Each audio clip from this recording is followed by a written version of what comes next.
Hi, my name is Eugenia, and as the title suggests, I just turned 25 and I have accumulated some wisdom that I would like to share in this video. I have always found it intriguing and exciting to see the insights that other people have gained through the years of their life. So I thought to myself, if I like the concept so much, why not to contribute to it? So here are my 25 lessons. Some of them are practical, some of them are more theoretical. I hope you will find something useful for yourself. And without further ado, let's get started. If I had to choose just one most important lesson I've learned throughout my entire life, it would be this. Learn how to learn.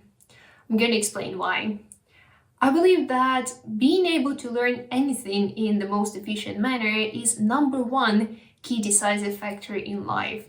Really, this skill will take you far in your personal life, in your career, in your self-development. So make sure you invest enough time in resources in developing the capacity to learn and knowing how and what to learn and at which pace.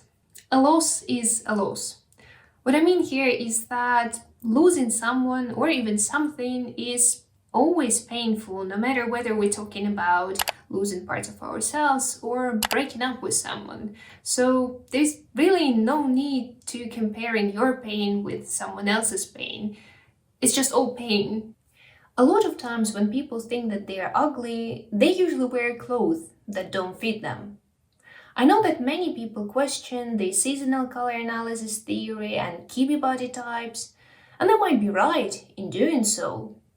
However, for me, discovering these concepts was rather eye-opening and even liberating in the sense that it introduced me to the idea that beauty is about highlighting a unique set of features every one of us has.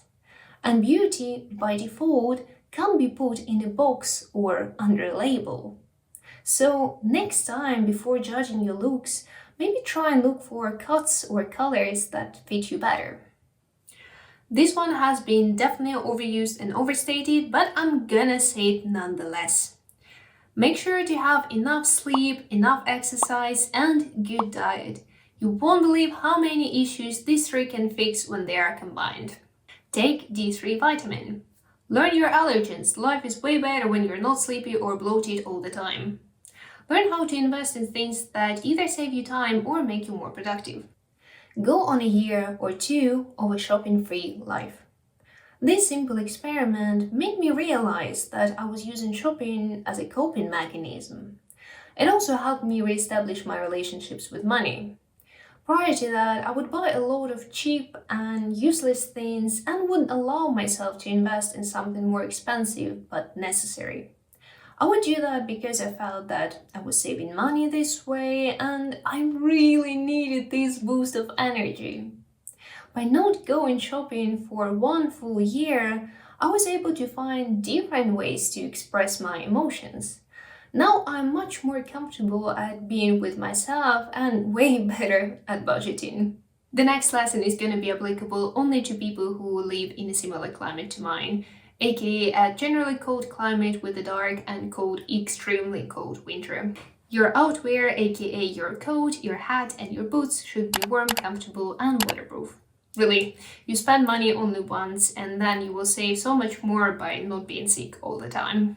Bubble wrap is a lifesaver. Use it whenever traveling or moving places. Learn how to take 15 minutes of rest per day. It really takes you a long way. No matter how bad you feel, make sure to wash your face, apply moisturizer, and use SPF.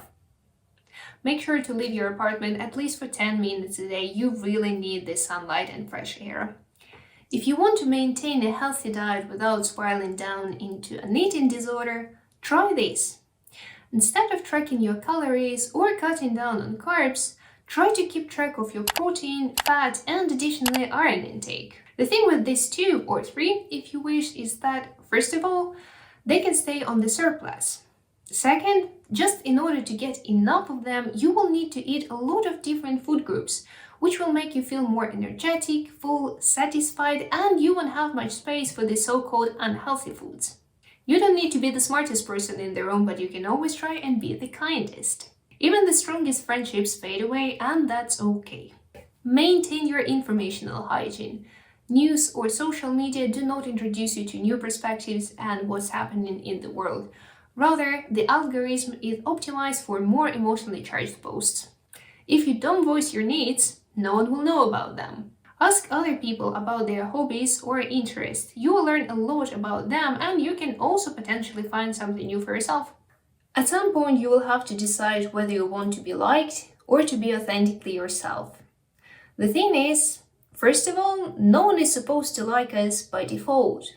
No matter how great you are, some people will like you and some people won't. On top of that, sometimes the decisions that you make will upset others, and that's just the nature of life. People are not supposed to support your every decision, even if they are your immediate family or your significant other.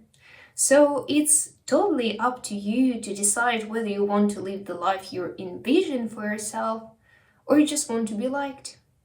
You don't have responsibility for other people's emotions. The only person whose emotions you're responsible for is you. This one I've heard from my friend and I've been applying it to my own life ever since then. If you have two options, always choose the second one, because if you were content with the first one, then the second one would have never even appeared. If you have to live through a long and dark winter, make sure to invest in good and bright light. Some people are just not meant for you, and it's okay. It doesn't mean that they're bad people or you're a bad person. Sometimes it just doesn't work. We all have toxic traits, and that's just how it is. We all have our dark sides, our shadow, whatever you call it.